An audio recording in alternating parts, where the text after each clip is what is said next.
first stop, finding a bathroom, because I'm actually about to die. You know what bugs me about BC ferries? They charge you $90 to get on, and then they cheap out with one ply toilet paper. Oh yeah. What's the deal with that? You gotta use like 2.5 feet of it. No. Fold it up. They would probably save money if they just increased the quality. Okay, so some very important business being done here. We've got our coffees, and we've also got our logbook for the workout. So we've got hip thrusts, ham curls, leg extension, V squat, stiff leg deadlifts, leg press, Bulgarian kickbacks, and hacks. We've got too many. There's too many things on there. Alright, halfway through the ferry ride, and now we're having lunch. I'm having good old chicken and rice. Josh is having hamburger helper. And this is our pre-workout meal before we go to West Coast Iron. Alright guys, we're at West Coast Iron Gym in Port Coquitlam. We're gonna do quite a heavy leg session today. So as you guys know, my training has changed. I have changed more to like light style, high rep, high volume athletic training, but I find personally that my body responds to these ballistic training sessions where it's like really, really heavy, really intense.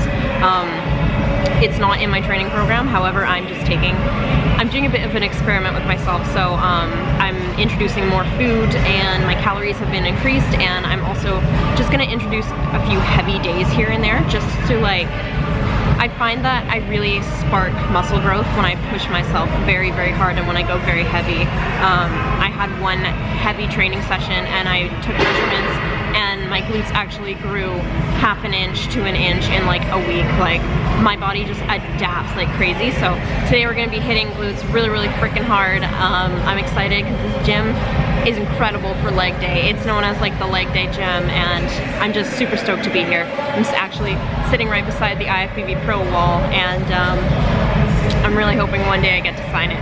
Alright guys, I'm back with another voiceover, just gonna talk you through our workout so I can explain a few things.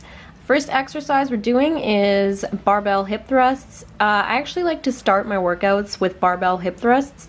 Reason being, if I do them at the end of the workout, I find my glutes cannot fire at all because they'll be pre-exhausted. So what I do is I always just get barbell hip thrusts out of the way. I get a good target on my glutes, I get them firing, and it gets them ready for the rest of the workout. Josh is hip thrusting 315 pounds. This is actually like pretty good for him because he doesn't do heavy hip thrusts a lot. If I'm gonna make one critique about his form, he should not have his neck like that. He should be kind of looking down towards the bar just to prevent any strain on his neck.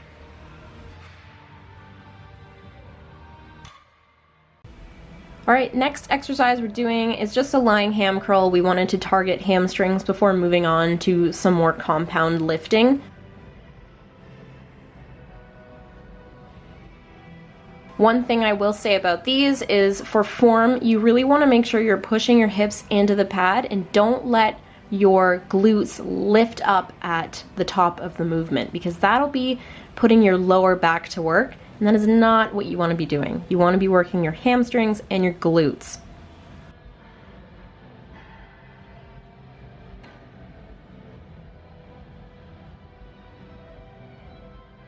So this is a machine that we found at West Coast Iron. I believe it's called a V squat. I had never done these before in my life. I see people doing them all the time on Instagram, and I was always so curious. Looking back, it looks like my glutes are doing a lot of the work in the video footage, but I personally did not feel my glutes firing. I was having a really hard time with this machine. It was really painful on my clavicles, and it was good, but it wasn't like, it's not one of my favorites, that's for sure. So this is a bit of a superset that I've been doing, and it's absolutely killer. I just kind of mixed all of my favorite exercises together and made it one giant set. And I did this for the first time last week, and I was seriously sore for 5 days afterwards. stiff-legged deadlifts with your toes elevated. So as you'll see, I have my toes lifted up a little bit with 2 plates underneath me. This makes it so that all the pressure is going in my heels and I'm really using my glutes for the motion. Then as soon as I get to failure with that, I superset it with single leg, toe elevated dumbbell deadlifts. So you're isolating one leg at a time and taking it till failure every single time. So you fail using both legs, and then you finish yourself off by finishing each leg individually. And honestly, by the end of this, I was like trembling. Doing a few sets of this will just absolutely destroy you. I personally love it. It is my new favorite exercise.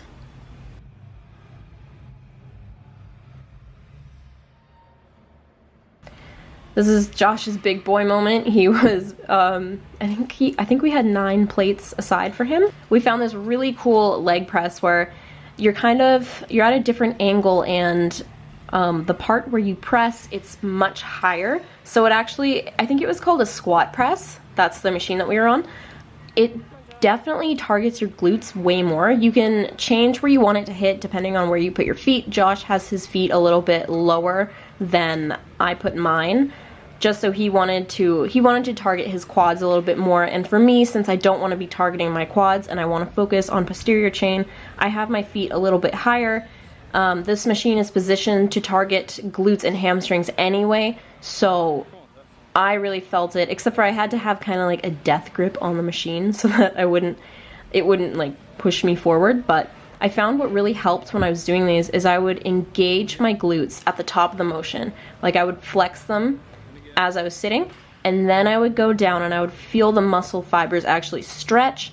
And then when I'm at the bottom of the motion, my glutes are already engaged because I had contracted them in the first place, and then I push, and I feel that is really where I benefit in the leg press, because leg press, I never really felt it in my glutes, but if I activate them before I start the motion, then I get great results from it.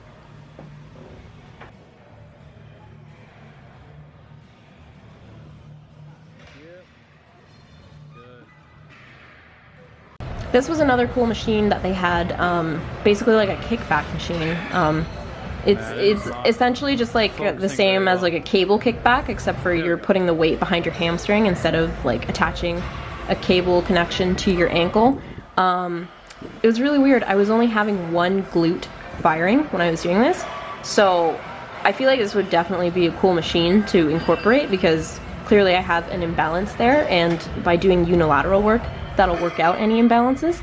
But yeah, this was definitely a cool machine, and this was an awesome workout. Oh, Tess. Okay, we are done training. Look at Josh's pants. I made him buy those because they're really cool. So now we're going to a sushi place, and we chose the cheapest place to go to because I don't like to spend money. And so we're going, that's an inside joke if you don't know. I made an inside joke for my YouTubers. We're going to this place called Naomi. Turn left onto Langdon Avenue in 2.1 kilometers. Turn left onto Maple Street. That was 2 totally different things. Yeah. Wait, what was the first one? I don't know. Anyways, we're going to this sushi place called Naomi Sushi, and they have the maki rolls that I like for $2.25, which is significantly cheaper than what they are in Victoria. So, my only concern is, 1, is it gonna be terrible? And 2, are we gonna get food poisoned? I guess we'll just find out. Okay, so these are the ones that I always get, just the tuna roll. It's like the little maki things. You get 12 pieces for $4.75 here, and I also get the salmon roll. So I'll be getting that, and then you can get California roll for $3.50. That is by far the best price I've ever seen for sushi. We've got our sushi. It looks good. I'm going to be trying the California roll. So that's always a way to gauge if a sushi place is good.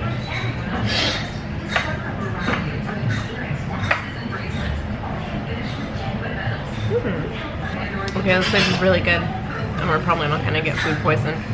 I'm really looking forward to eating all of this.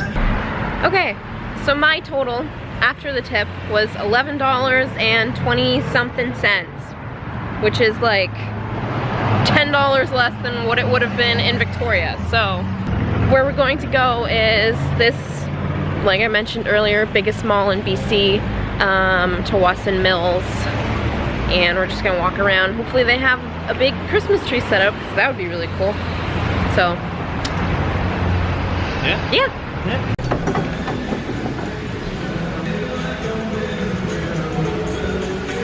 Where all the hockey players come to get their hats. If you live in Canada, Yeah, everyone's got one of these.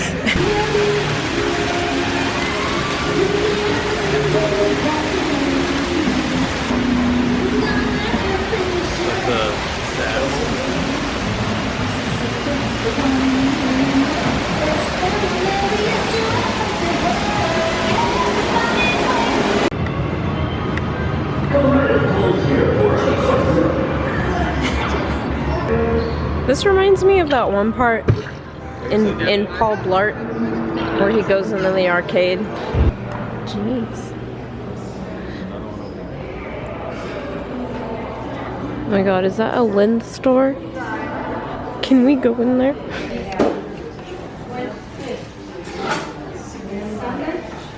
I kind of just want to buy all of them. Oh my god, Josh. Can we get some? And we're back on the other side in Victoria. Well, not Victoria, but on the other side, Sydney. I'm freaking exhausted. He's exhausted. yeah. I just want to watch Mike Tyson Mysteries now. And we just got home. And this is our tree. Me, Josh, and Brad, my stepdad, we all paid for this because I wanted a beautiful tree this year, and everybody knew how much it meant to me. Thank you so much for joining me, going to Vancouver, checking out a cool gym. If you do get to train at West Coast Iron, let me know. Like, I personally love that gym. If I could live in Vancouver, I would train in that gym all the time. So, thank you so much for spending the day with me, and I hope you come back. Don't forget to like and subscribe. I'll see you guys in the next video.